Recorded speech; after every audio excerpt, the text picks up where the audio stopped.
Oh, cute! I alternated between emailing my parents and checking adorable bunny videos on my laptop. The shift had finished, and people were dispersed around the museum as usual. Hendrik and DeAndre piled the trays to return to the storage closet for another day. While they did, I could hear them chit-chatting in French. I logged off and stretched one arm. I casually twirled the chair around to face the others. DeAndre noticed while Hendrik disappeared down the hall momentarily. All up to date? Yeah, fired off a quick response to my folks. They appreciate all of the pictures, but Dad's disappointed I haven't dug up a dinosaur yet. I think that's a completely different field. Oh, DeAndre, Jacques Kelka. Kelka? Oh, hold on, I gotta check my thing. Kelka. Jai Kelka. Kelkas? Oh, man. Sorry, I was going to mention, before I forget again, that we received drawings and thank you letters from the elementary school. Aw, really? How sweet of them. Very. They wrote down their favorite events during the whole tour. Can you guess what got mentioned the most? Here. Grabbing a stack of papers, Hendrik spread them out like a deck of cards and tapped one of the drawings. DeAndre and I rifled through them, while Hendrik translated some of the sentences. One paper caught my eye.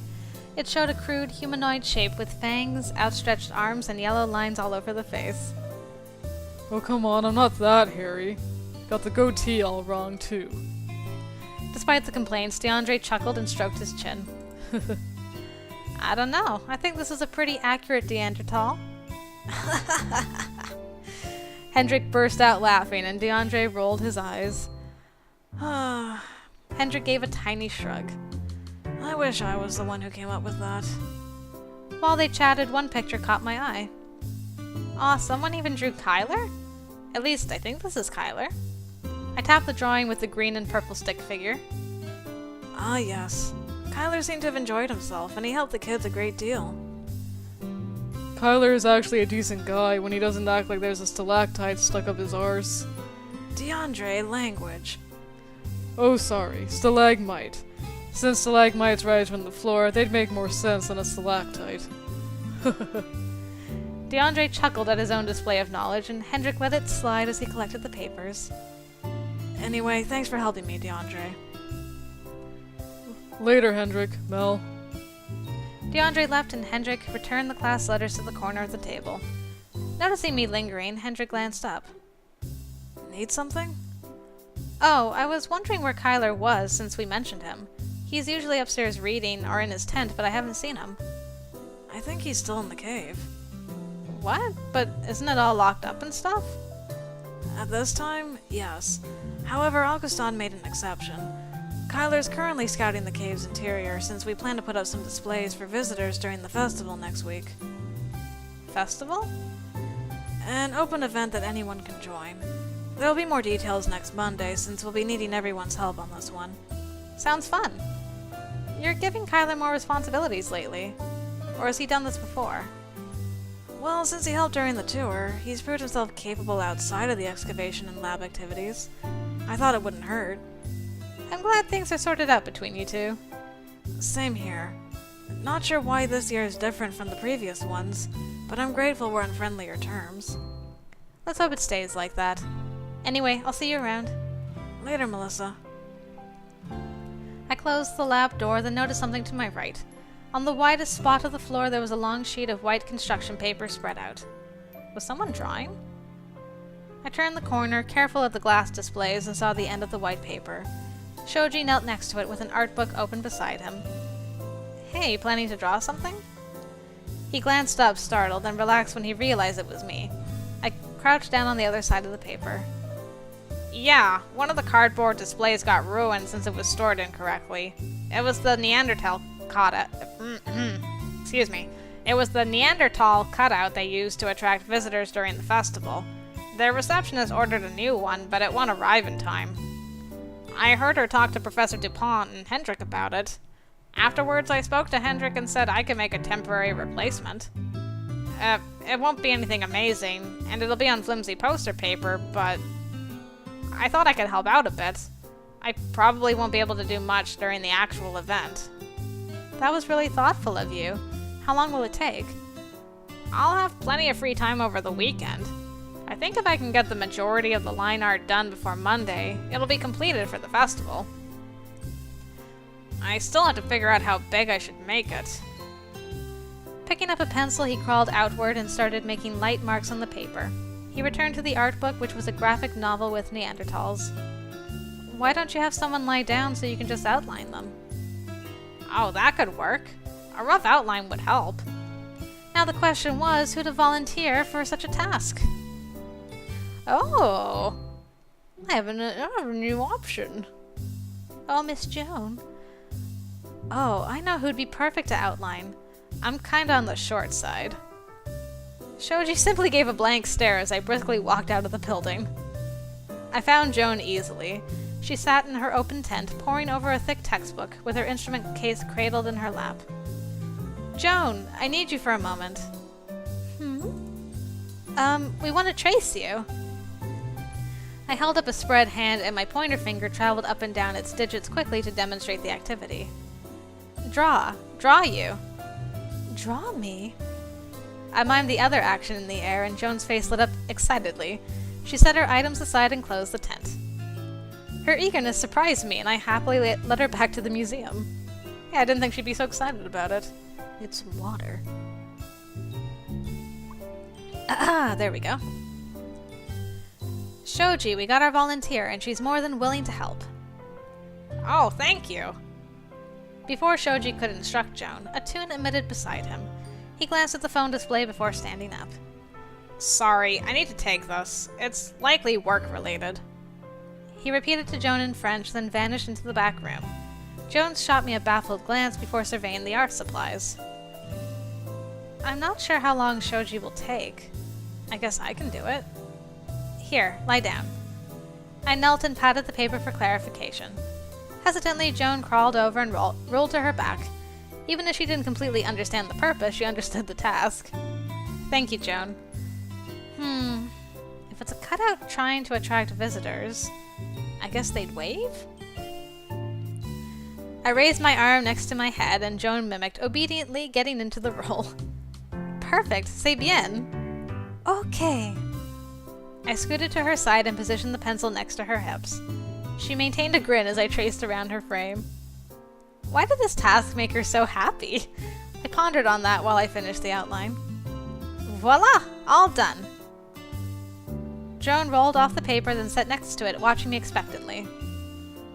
What's with the anticipation? Did she think I was actually gonna draw her? Oh dear. Done? Finished. Fin. Aw. I flicked my hands horizontally to affirm the message.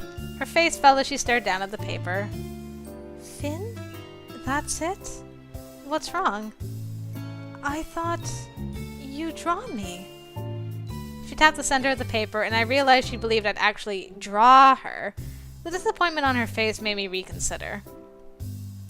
Wanting to appease her, I pushed the outline out of the way and slid another large sheet of paper between us. I can't draw, but I'll do my best. Already regretting my decision, my pencil wavered slightly until it made its first contact with the paper. Now that I dedicated myself to this... I sketched, attempting to draw Joan's face. Embarrassed, I leaned over to block Joan's view, using my other arm as a shield. With a nervous ta-da! I straightened my posture to give Joan a clear view of my masterpiece. Qu'est-ce que c'est? What?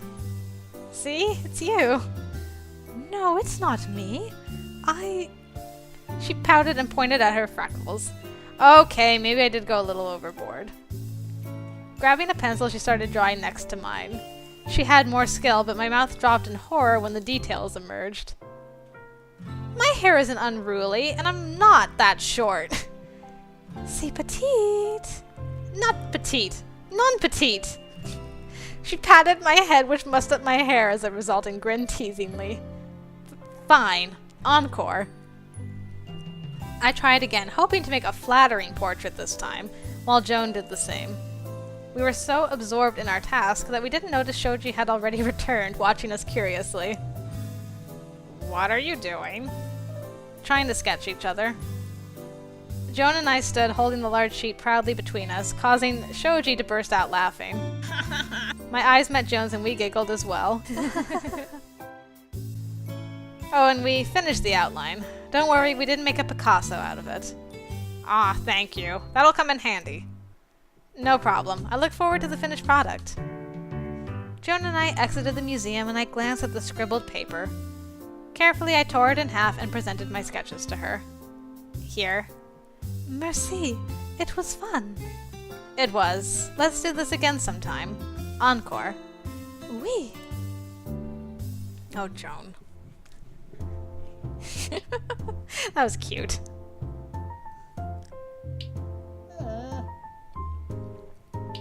Oh, come on, girl.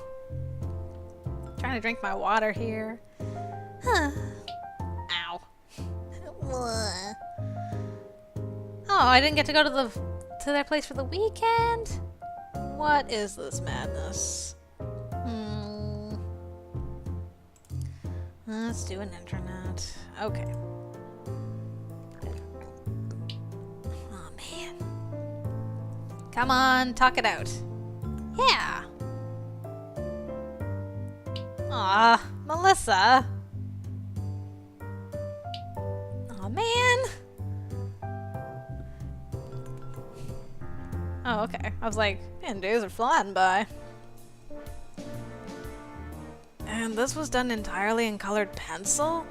You're really skilled at this. Hendrik looked over the finished cutout laid on the table. Shoji had recently put the finishing touches on it and declared it complete.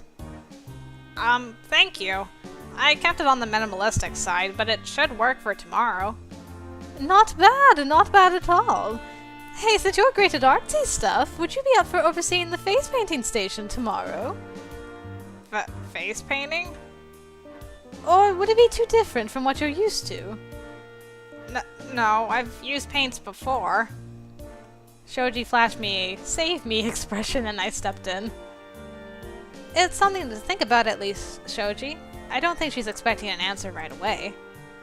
RoseMarie faltered slightly, and I knew she was the type who, snapped decisions. However, she turned to Hendrik, who nodded respectfully. It's no problem. The chores won't be officially assigned until tomorrow morning anyway. Hendrik thanked Shoji once again, and the two of us went outside. Should I? Or the face painting? I think you can do it. Think so? It's all one-on-one, and I'm sure it'll mostly be kids wanting a flower or a butterfly on their cheek.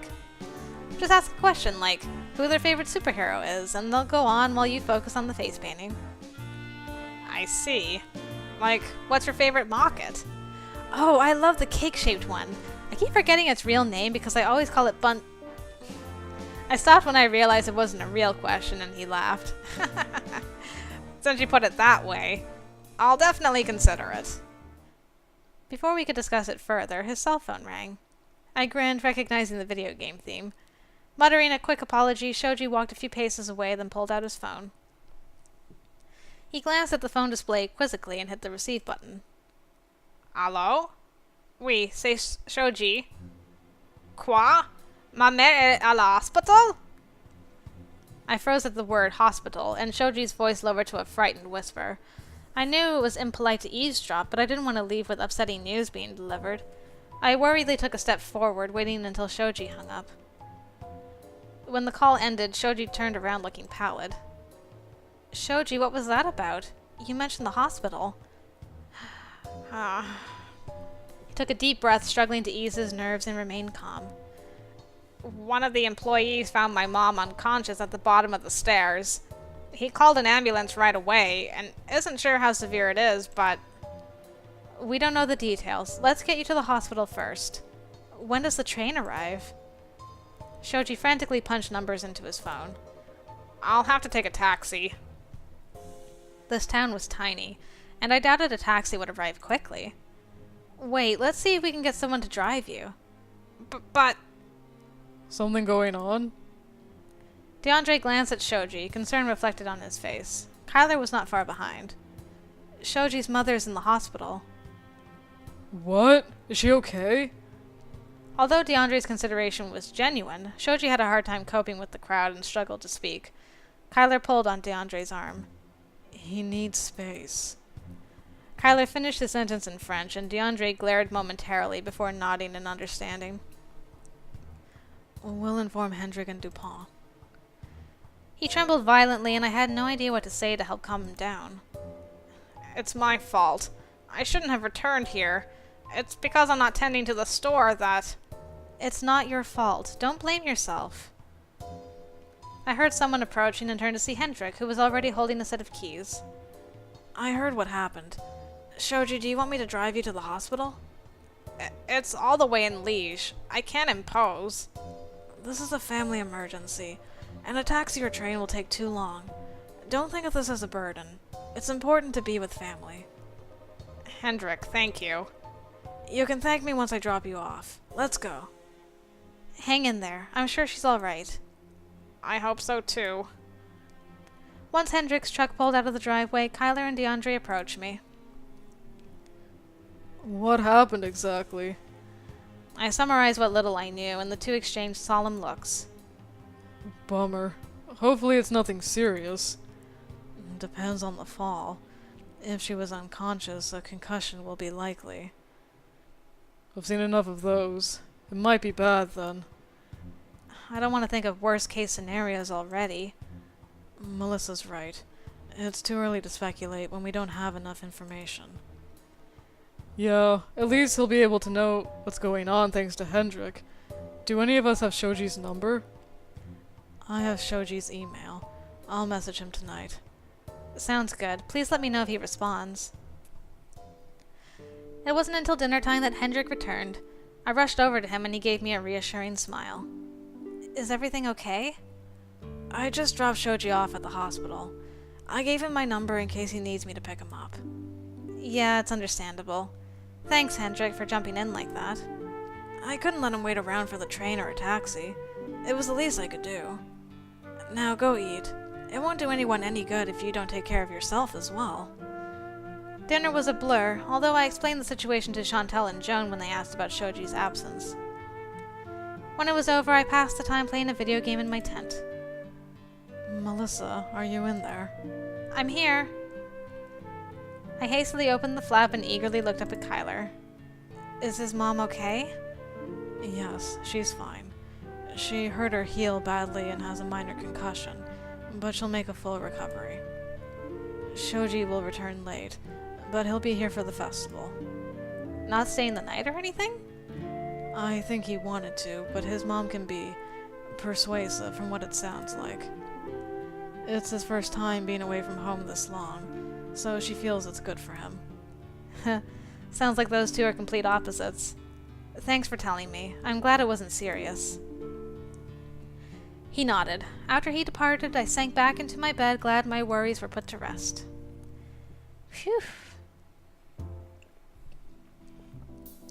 Ah, festival time, where other shocking Hendrik style comes into play. I held back a yawn, rocking on my heels. It was early morning and all of the students gathered around Augustin, who was briefing them on the duties. One by one, the students nodded or asked questions. When the instructions finished, everyone scurried off to their assignments.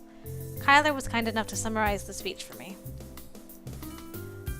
And then there's a group that'll need to organize the utensils. Got it. I'll see what I can do to help out. I've never attended an archaeology-themed festival before. I quickly glanced to the side to give my cue.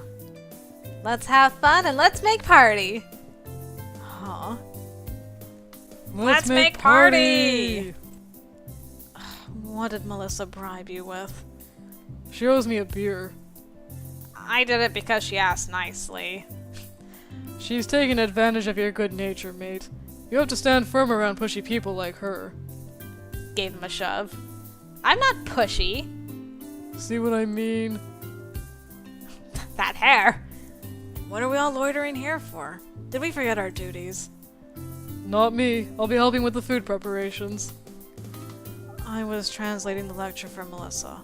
I'll leave for the cave now. Oh, I was going to ask where all the supplies for the face painting are.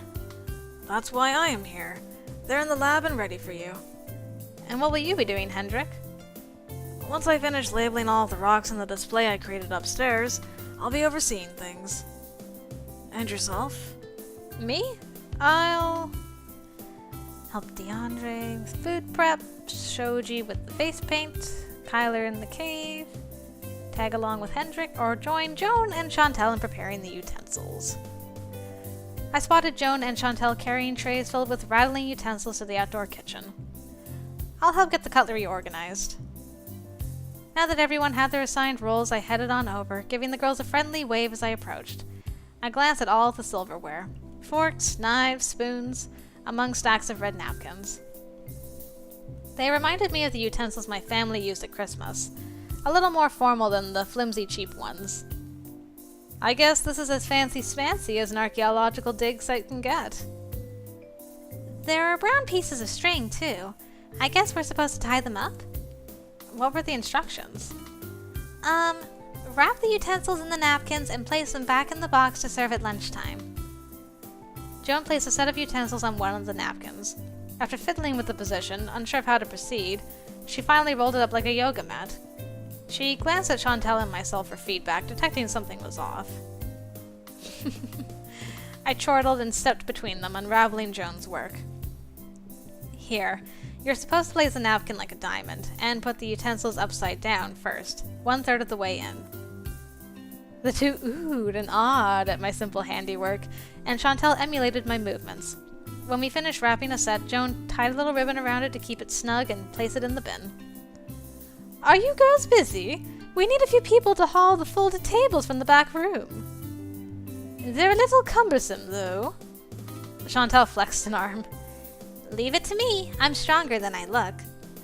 Also, I need some volunteers to collect ivy to decorate the tables, and my napping station. I raised a hand eagerly. Already that sounded more interesting than wrapping utensils. We'll go. I nudged Joan, who turned to Chantel for translation guidance. While Chantel explained, I gestured to the cutlery. RoseMarie, what about the napkins and utensils? Will you be doing them instead? Me? I already have my hands full making sure people are doing their jobs. But you don't speak French. How are you even... time to ask Hendrik something. Good luck collecting the ivy. There's some behind the outdoor kitchen to start. Hey, I better not be carrying the tables alone. Chantel chased after RoseMarie. Joan and I exchanged an amused smile before I pointed in the direction RoseMarie recommended. Shall we go? Okay. We hiked through the woods, branching off from the main path, and ascended on a gentle slope. We spotted ivy surrounding the trunks of various trees with stray vines snaking upward. I tore off one plant and wrapped it around my arm like twine, and Joan did the same. I really hope there's not poison ivy out here. We separated slowly as we took meandering steps, our eyes scanning the ground for more ivy. A loud rustle caused me to stiffen, and I glanced around apprehensively. Did you hear something? Huh? Joan tilted her head in bafflement, and I waved a dismissive hand, wondering if it was my imagination. Never mind. There are no bears in Belgium, right? I should have asked. You have been digging up cave bear fossils. You've been like, everything that's here is cave bear. Don't you think there might still be bears here?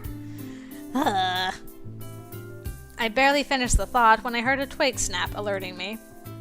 I whirled around to see a dark shape looming above the bushes, not far from Joan. In my panic, all I knew was something tall and huge. Neanderthal? Save my boo! To the rescue! Dropping the ivy I possessed, I leapt in front of Joan, holding out an arm to shield her from any danger. Stay back!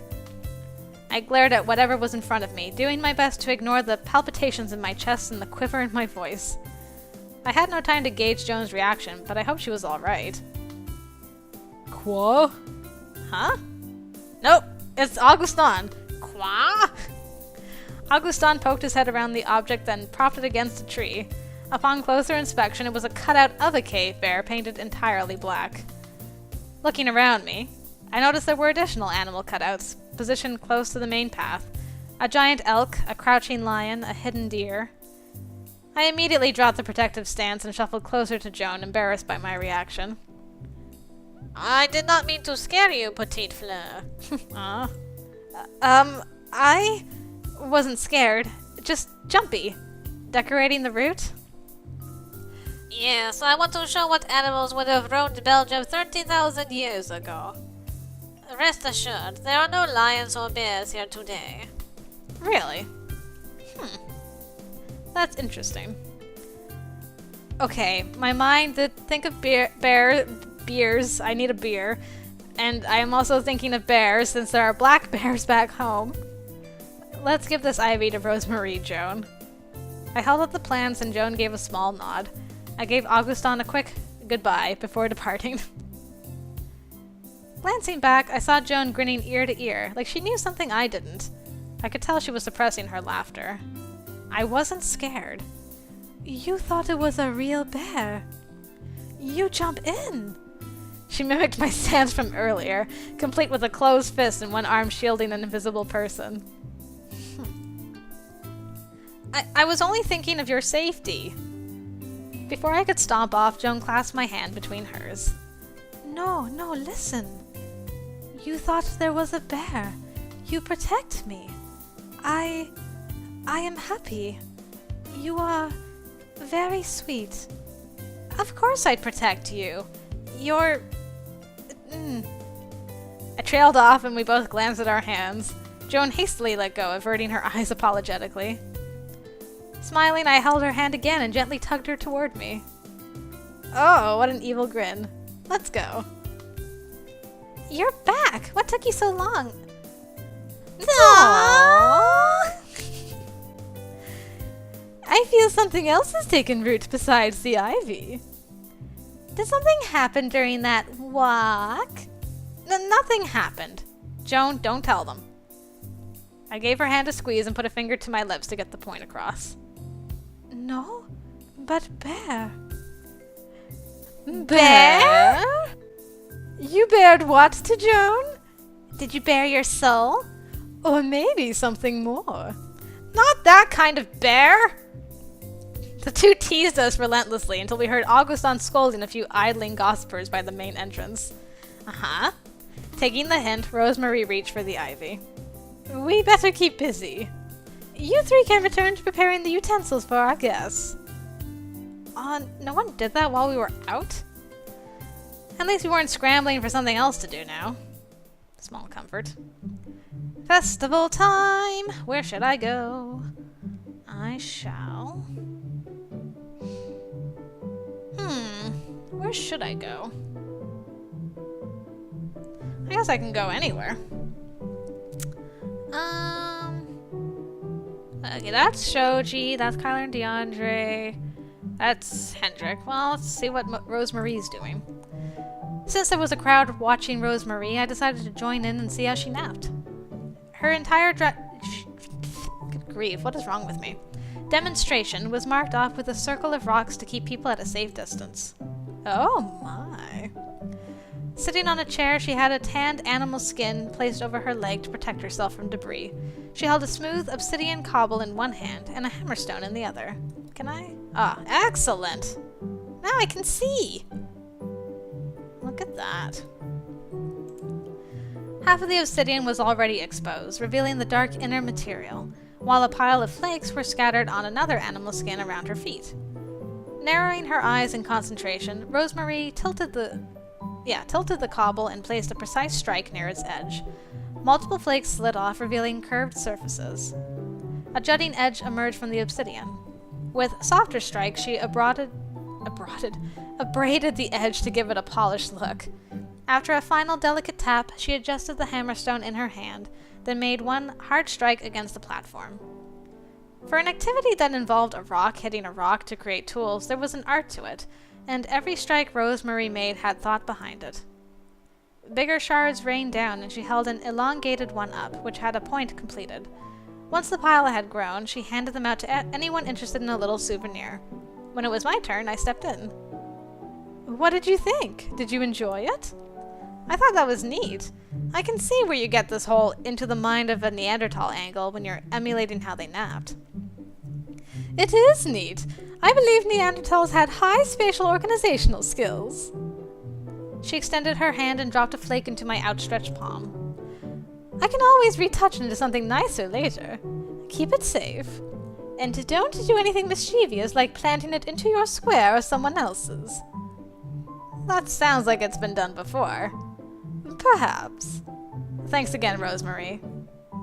Once I left to avoid holding up the line, I glanced back down at the obsidian flake, smiling. It really did make a lovely souvenir. God, these things really are sharp. Whoops. The rest of the day whizzed by due to the constant hustle and bustle. While guests left, Hendrik asked if I wanted to help take down the extra lights and decorations in the cave. Together with RoseMarie and Kyler, we successfully stockpiled the cutouts and wrapped up the strung lights. Is that everything? Seems so. Thanks for helping out. Switching the lights off now. I watched Hendrik as he flicked off multiple switches in the wet screen room, causing the cave to grow dimmer and dimmer until it was completely black. Can you imagine being a Neanderthal walking into a cave for the first time? What thoughts they had as they took their first steps inside? These rock formations are pretty cool. Ugh, no! Hendrik, you have no imagination. Melissa, what do you think? Me? I squinted my eyes and stared into the abyss. Well, I did this last time. I won't agree with Hendrik yet. Dark and scary. They'd probably think it was dark. And a little scary. Who knows that there'd be cave bears lurking around. They were more adventurous than you assume. 40,000-year-old paintings have been found deep in a cave in Spain. Created by Neanderthal hands, of course. They obviously carried torches. They didn't just linger at the front entrance. I think the cave painting is still up for debate, since its date overlaps with Homo sapiens. I'm sure Neanderthals did it. It's been proven they used red ochre up to 250,000 years ago. They must have put it toward artistic use. Like a starless night. Oh, you look like you have something to say. He hastily glanced at the floor, carefully considering his answer. Well, if a Neanderthal entered a cave for the first time, they'd notice how muted their surroundings would become, save for footsteps and maybe the dripping of water. Without fire, it'd be like witnessing a starless sky. They'd see that the climate inside was stable, and their torch's light wouldn't reach some of the higher ceilings. They'd have to gauge the size with more than just their eyes. They'd be entering a completely different environment. Maybe that's why their paintings were drawn so deep into the caves. It was like a spiritual place for them. The reflective moment was broken by RoseMarie's hearty laughter and a slap to Kyler's shoulder, causing him to flinch. You seriously thought of this before? See, this is what I meant. Imagination. I admit, Kyler, I always thought you were a total bore. What's the term you used once, Melissa? A square? Yes, a square. If I'd known you had a creative side, I would have made a bigger effort to talk to you. Come, let's chat about Neanderthals over some drinks. I'd love to hear more about it. RoseMarie linked arms with Kyler and stepped toward the exit. He flashed Hendrik a frantic save me look. Hendrik noticed and raised a hand as if to halt RoseMarie. Have fun. He wiggled his fingers goodbye. Kyler's mouth dropped, shocked at Hendrik's total lack of effort, while RoseMarie dragged him outside. Will he be okay? He'll be fine. It'll be good for him. On second thought, I should keep an eye on them, knowing Rose. Yeah, probably a good idea. Come on, talk to your girls. Good grief. Chantal and RoseMarie were the worst, though. Guys, not like that. Honestly. Woo. Come on, internet. Oh, man.